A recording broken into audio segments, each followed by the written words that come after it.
Hello, I'm Congressmember Judy Chu, and as the representative of America's largest and oldest Armenian population, I'm so honored to virtually join the American Armenian National Security Institute for your inaugural banquet. We are at a critical moment for the future of Armenia and Artsakh, and it will take U.S. support to ensure that that future is a secure one. And so that is why I'm so glad to have an organization like yours dedicated to educating other members of Congress and leaders in government about the importance of standing by the U.S.-Armenia relationship. This is a relationship I was proud to be celebrating just last week when I was honored to meet with Armenia's new ambassador to the U.S., Lilit Makuntz. We discussed U.S.-Armenia relations and how our support is especially important now as Azerbaijan continues to occupy Armenian land and hold Armenian prisoners of war. But sadly, this violence is not new.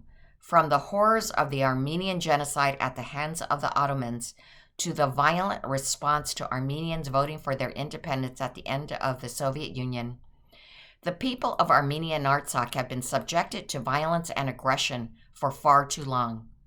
But at the same time, I have been moved by the resilience of the Armenian people, and I'm proud that I can say from firsthand experience that Armenia is incredible. You see, since being elected and getting to know the Armenian community myself, I have wanted to visit Armenia, and finally in 2019, I got that chance. And I have to tell you, this visit was so much more than I could have imagined.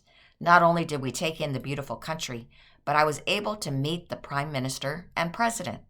I was able to have lunch with the First Lady, and I was able to have incredible dialogues with the new Parliament of Armenia, 90% of whom have never served in Parliament before. In the wake of the Velvet Revolution, I was so impressed by the fresh energy, intelligence, and dedication to democracy and rooting out corruption. But I also knew that while I was there, I had to visit Artsakh.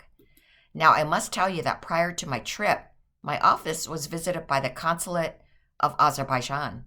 They told me not to go, that it was too violent, and that there would be consequences. But I knew I had to go, and I had to see for myself.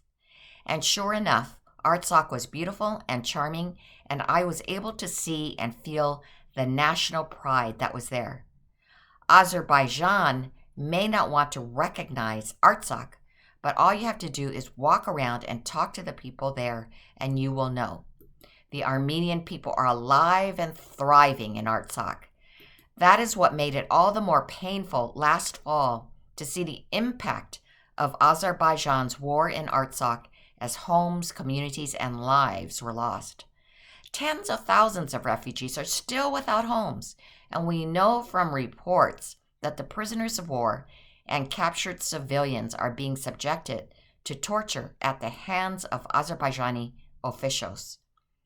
That is why earlier this year, when I met with USAID Administrator Samantha Power, I urged her to do more to provide necessary support to Armenians and Armenian refugees by helping them to meet basic humanitarian needs like shelter, protection, health, and food security. And every year, I support millions of dollars in foreign aid to Armenia and Artsakh, which can expand humanitarian assistance and promote a free market economy. I've also sent a letter to the Treasury Secretary calling for a new double tax treaty.